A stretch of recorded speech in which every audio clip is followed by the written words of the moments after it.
When you think about the life cycle of a massive multi-million dollar corporate asset today, you probably picture it starting in a boardroom. Right, yeah, or maybe like a pristine tech campus out in Silicon Valley. Exactly. You picture a white paper, a seed funding round, a really polished pitch deck. And, a team of executives mapping out this perfectly safe 10-year monetization strategy. Yeah, a completely sterilized origin story designed to just minimize risk from day one.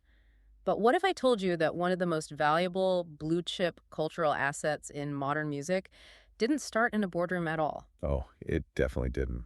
Welcome to today's deep dive for Saturday, March 28th, 2026. Today, we are tearing up that corporate pitch deck and taking you into a sweaty, subterranean New York basement. It's a much better setting, honestly. It really is, because the multi-million-dollar asset we are looking at today started with gritty vinyl records, underground clubs, and a couple of clunky physical drum machines. It's basically the ultimate story of an underground, hyper-local rebellion slowly and almost accidentally becoming the global establishment. And we have a phenomenal source to guide our journey for you today. We're pulling from this comprehensive retrospective column published in September 2025 by MMR. Monumental Movement Records, right? Yeah, exactly. And this piece meticulously maps out the complete history of Strictly Rhythm, which, if you follow electronic music at all, you know is basically the undisputed heavyweight champion label of New York house. Oh, without a doubt, the absolute gold standard. But the mission for you today isn't just to reminisce about old songs. The MMR column actually tracks the label's timeline alongside the evolution of the gear they use. And the broader global ecosystem of the 1990s, which is so crucial. Right. We're going to trace the fascinating life cycle of an entire creative movement. We'll watch how a raw, intensely local experiment morphed into a massive commercial powerhouse. Faced a near-death corporate experience, too. Yes, and then ultimately transformed into a highly valued financial asset. Okay, let's unpack this. So to really understand how Strictly Rhythm eventually took over the world, you first have to understand how incredibly localized and, well, gritty its roots actually were. We have to go back to the inception. Right around 1989. And the landscape of 1989 is just crucial context here because house and techno had been, bubbling up in Chicago and Detroit for a while. And those sounds were just starting to really crash into the New York club scene. Yeah. You And know, this is right before club culture became this hyper-commercialized VIP bottle service industry. It was still a very raw underground space. very raw. And right in the middle of that chaotic energy, you have Mark Finkelstein and Gladys Pizarro founding Strictly Rhythm. And their strategy from day one was just laser-focused. I mean, they weren't trying to make pop hits. No, not at all. The source highlights that they focused strictly on 12-inch vinyl records designed specifically for DJs. It was what they called a dance floor direct sound, which I just love that That's concept. a good term for it. To me, Strictly Rhythm in these early days was less like a traditional record label and more like a Silicon Valley tech incubator. Yeah. Or maybe a culinary test kitchen. A test kitchen is a perfect analogy because from what the source describes, the feedback loop was incredibly fast, like immediate. How immediate are we talking? Well, producers would use something called an acetate. Wait, I've heard that term before, but what actually is an acetate? Is it like a plastic record? Close. It's a raw, really fragile test pressing of a record. It's usually coated in lacquer. Okay. It's not meant to last at all. It actually degrades after just a few plays. Oh, wow, really? Yeah. So a producer would finish a track in their basement studio, press an acetate, and literally run across the street to a club to hand it to the DJ in the booth. That is wild. And the DJ would play it that exact night. If the crowd rushed the floor and danced, the label would master it and press it to durable vinyl on Monday. And if the crowd stood still, The acetate literally went in the trash. wow, that is the ultimate real-time A/B testing. If it worked on the local dance floor on a Friday night, it shipped. Exactly. And what they were cooking with in that test kitchen is honestly just as important as the recipe itself. Right, because the MMR piece points out that the gear of this era completely defined the sound. Producers were primarily using turntables and early samplers, Specifically the early SP series and Akai samplers. which I think we have to point out for people today were not the infinite do-anything MacBook computers we have now. Oh, not even close. And what's fascinating here is why that actually matters. Those early samplers had incredibly limited memory. Like how limited? We are talking about mere seconds of total sample time. Wait, seconds. You couldn't even record a full chorus on that. Exactly. You couldn't. And that physical limitation actually forced producers to be incredibly creative. You couldn't just throw a whole song into the machine. Right. You had to hunt through old disco and soul records to find the absolute perfect micro snippet of a vocal, or like the tightest 1-second drum break. And then just loop it continuously. Yes. That physical limitation gave birth to a raw, hypnotic loop feel that became the signature, strictly rhythm sound. It was infectious, and crucially, it couldn't really be faked. It was the sound of humans wrestling with limited machines to make people move. And out of that wrestling match came some absolute, just foundation-shaking tracks. The source mentions Roger Sanchez's Love Dancin', which he released under his Underground Solution alias in 1990. Oh, yeah. And then you have the iconic early work from Masters at Work, right? Like the Ha dance. Yes, which literally became the rhythmic backbone for an entire subculture of voguing. And of course, hard drives deep inside. You hear those tracks today, and they still sound like they are sweating. Because they were built specifically for the physical environment of a sweaty club. Mm. But, there is a natural progression to this kind of success. Right. When a local test kitchen starts producing dishes that are that undeniably good, the smell wafts out the window. People outside the neighborhood start wanting a taste. Exactly, which fundamentally changes the dynamic. Yeah. Because there is a fatal flaw in the local test kitchen model. What's that? Well, when you start feeding millions of people across the globe, you lose the ability to handcraft the menu for just one room in New York. Oh, for sure. And that is exactly what happened as we move into the mid-90s. The secret gets out. That local dance floor direct approach was so effective that the sound inevitably leaked out of the clubs and onto global radio charts. The transition here is staggering, really. Yeah. Suddenly you have these underground 12-inch vinyls becoming massive global radio crossovers. The club anthems are literally pop hits. Yeah. You have Reel's I Like to Move It in 1993, which became just a global behemoth. Everyone knows that song. Right. And then Armand Van Helden drops Witch Doctor in 1994, which basically fundamentally changed how drums sounded in clubs worldwide. And Josh Wink releases the acid-leaning Higher State of Consciousness in 1995, and then Ultra Nate's incredible vocal powerhouse track, Free, in 1997. It was a golden age. And as the audience grew, the production values the actual sonic weight of the music thickened. The source notes a major evolution in the gear here. Yeah, producers are now using the EMU SP12 and SP1200 samplers and the Akai MPC60s up to the 2000s. And they are heavily relying on the Roland TR 909 and 808 drum machines. Plus, they're running everything through outboard gear and analog tape. Right, to create this immense thickness and warmth. And we really need to explain why that analog tape was so crucial to the sound. Go for it. Well, digital audio, at its core, is just a perfect staircase of ones and zeros. It's clean, but it can feel sterile. Kind of cold. Exactly. Yeah. But analog tape is a physical, continuous magnetic wave. Yeah. So when these producers pushed a really heavy kick drum sound from a TR-909 loudly into analog tape, Yeah. the physical tape couldn't perfectly handle the signal. It squashed it a little bit, subtly distorting the sound waves. Well, the limitation of the physical tape is actually a feature, not a bug. Precisely. The human ear perceives that subtle harmonic distortion as warmth and thickness. It just fills out the sonic spectrum in a way that feels incredibly full to our brains. That makes so much sense. We should also contextualize this globally, too.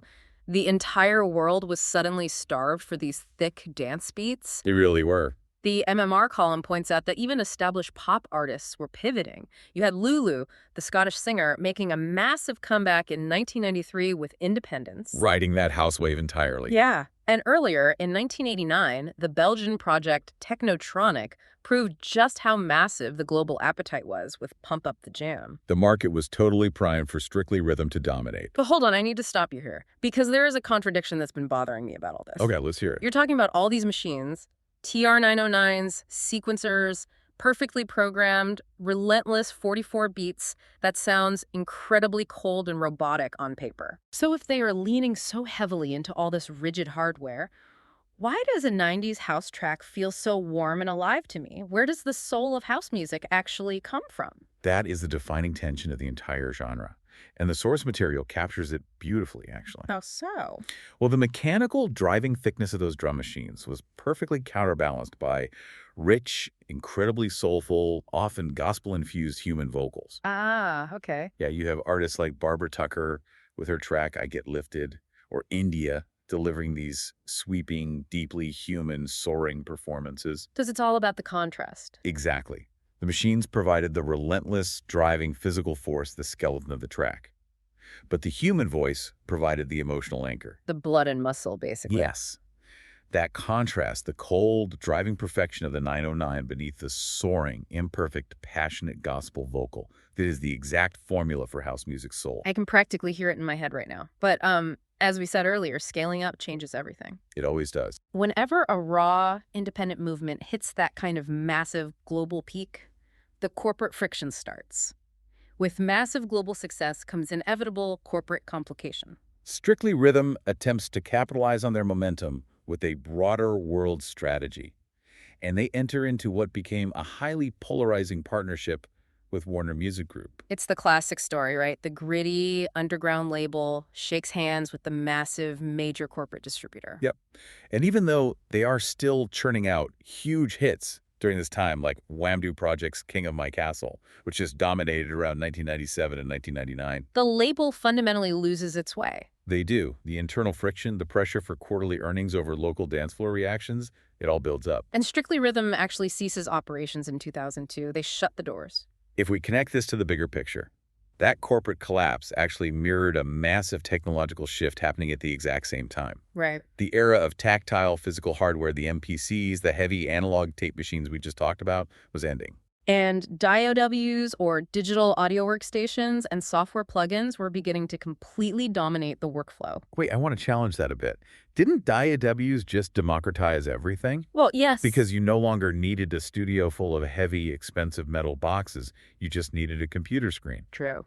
So if anyone can make a track, shouldn't that have been a golden age for a label looking for new music? Mm-hmm. Why did the label collapse just as the tools became accessible? Because democratization destroys geographical monopolies. Oh, interesting. Think about it. In 1990, if you wanted that specific, strictly rhythm sound, you essentially had to be in New York. Right, you needed to physically be in the room. You had to be with the A&R guys, the specific samplers, and the local DJs testing your acetate records.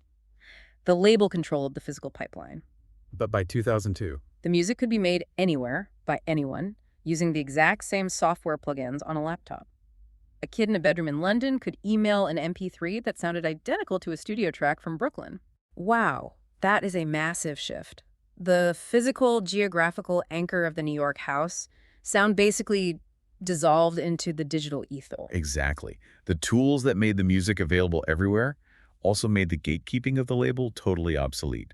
The sound just became placeless. But, you can't keep a legendary catalog down forever. The intellectual property was simply too valuable to stay dead. It really was. And the irony here is just incredible. The very digital tools that disrupted and helped sink the label in 2002 were the exact same tools that allowed it to be reborn a few years later. Let's look at the digital resurrection from roughly 2007 to 2010. Right. In 2007, Strictly Rhythm relaunched as an independent label again, and they leaned completely into the new reality. Meaning digital distribution. Yes. They used it to revive their massive legendary back catalog, making it instantly available to a new generation of DJs worldwide who are now just downloading tracks instead of hunting for vinyl. And they started signing new artists who are operating entirely in this new digital paradigm. Right. You see huge releases in this era, like Dennis Ferrer's Hey Hey. Which was an absolute monster of a track. Huge. And Bob Sinclair's Strictly rework of World Hold On. And the gear focus had completely flipped. Right. The Source Notes production was now fully DIW-centric. Pro Tools, Ableton, Logic. But here's the fascinating part. Producers were using software that actually modeled the old analog sound. Wait, so they were using digital tools to digitally recreate the warmth and subtle distortion of the SP1200s and tape machines from the 90s. Exactly. It was basically nostalgia rendered in code. Yeah. And by this point, the ecosystem they helped build was truly borderless. Yeah. The MMR piece includes a recommended listening list at the end that really illustrates how global the scene had become. It's a huge list. And I won't list all of them, but the contrast is wild. You have pioneers up in Helsinki, Finland, like Jori Hulkkonen and Ari Juka. And they're making tracks that are seamlessly blending with music music from Chicago hard house pioneers Yeah. like DJ T-Tragic. You've got Germany's Marshmallows doing future jazz, Italy's Double D and DJ Fop, the UK's Juliet Roberts and Olu, Belgium's Digital Orgasm. It's everywhere. House music, which started as a hyper-local dialogue in a few specific American cities, had officially become a universal language. That's incredible. Yeah, that producer in Helsinki was speaking the exact same musical language, using the exact same digital tools as a producer in Chicago or Germany or Italy. So what does this all mean for you listening? I mean, think about your own industry. You have likely witnessed this exact phenomenon. It happens all the time. A legacy brand, maybe it's a software company, a fashion house, a magazine hits a wall, overexpands, and essentially dies. Right. But its IP, its intellectual property, its archive is so incredibly strong that a leaner, digital-first version of that brand rises from the ashes. It doesn't need the physical infrastructure anymore. Exactly. It survives entirely on the power of its history and its digital adaptability. Which sets the stage perfectly for the final evolution of Strictly Rhythm. From 2013 to the present day, we enter the era of the absolute financialization of house music. And this is where the story pivots from cultural history to, like, modern economics. Yes. Because the final form of Strictly Rhythm isn't just about trying to find the next underground club hit. It's about recognizing that the existing back catalog has transformed into a highly lucrative financial asset. In 2013, BMG, which is a massive international music corporation, acquired Strictly Rhythm's master catalog, and later, its publishing rights. And to be clear, they didn't buy a record label in the traditional sense, right? No, not at all. They bought a portfolio. Right. The source material makes it clear. The 90s dance catalog is now viewed by the corporate music industry as an investment class, much like real estate or stocks. Because it generates revenue in so many different ways now. Exactly. It is incredibly valuable for sampling by mainstream pop artists, for licensing to films and commercial syncs. And high-end vinyl reissues aimed at collectors, right? Plus curated digital compilations. Yeah, you see this in the modern releases they highlight. We aren't seeing a flood of raw, untested new artists releasing risky tracks. We're seeing things like Kings of Tomorrow's finally getting a pristine 2014 remaster. Or contemporary superstars like Honey Dijon doing releases like House Music, which pay direct homage to that heritage. So the catalog is being actively, carefully managed to yield corporate dividends.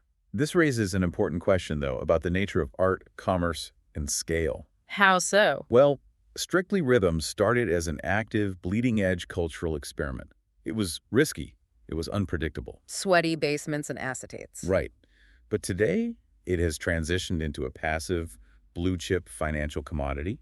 It is safe, it is proven, and it generates steady returns for a parent corporation. It's basically the ultimate validation of what those producers were doing in their basements, but it also fundamentally changes what the music represents. It does. The music itself hasn't changed. I mean, the groove of Deep Inside is exactly the same today as it was in 1993. But the context around it has completely transformed. Exactly. It went from being a disposable Friday night utility meant to make a specific room in New York sweat to a permanent, globally traded historical asset. Let's bring this all together. We've been on quite a journey today. We started in a gritty New York basement, watching founders spin short loops on limited memory samplers. Treating the local clubs like a rapid-fire test kitchen with fragile acetate records. Right, and we watched that local experiment explode into a global soundtrack, dominating radio waves by balancing mechanical drum machines with soaring human gospel vocals. You saw them hit the ceiling of commercialization, buckle under corporate weight, and lose their geographic monopoly to the rise of digital software. Only to be resurrected by those very same digital tools. Yeah. And finally, we arrived at the present day where that raw, sweaty passion project has survived the digital transition to become a prized, blue-chip corporate asset managed by BMG. It's a crazy trajectory. For you listening, this is a perfect case study of how things scale. It shows how raw passion projects grow through creative constraints, how they inevitably hit the ceiling of their own commercial success. How they must adapt to disruptive technology. Yes, and how, eventually, the truly great ones cement themselves as historical, valuable assets alongside traditional investments. And I want to leave you with a final thought to mull over, building on everything we've discussed today. Let's hear it. If 90s house music, which was once dismissed by the mainstream as just disposable, underground club beats is now a lucrative corporate asset valued for its vintage soul. Yeah. What chaotic, experimental digital subculture happening right now on the fringes of the internet will be the blue-chip financial asset of 2050? Wow. What is the digital equivalent of that sweaty test kitchen today, and who is currently ignoring it? It's a fascinating question to ponder. It really is. Thank you so much for joining us on this deep dive. Keep asking questions, keep looking for the history behind the things you love, and keep diving deep. We'll see you next time.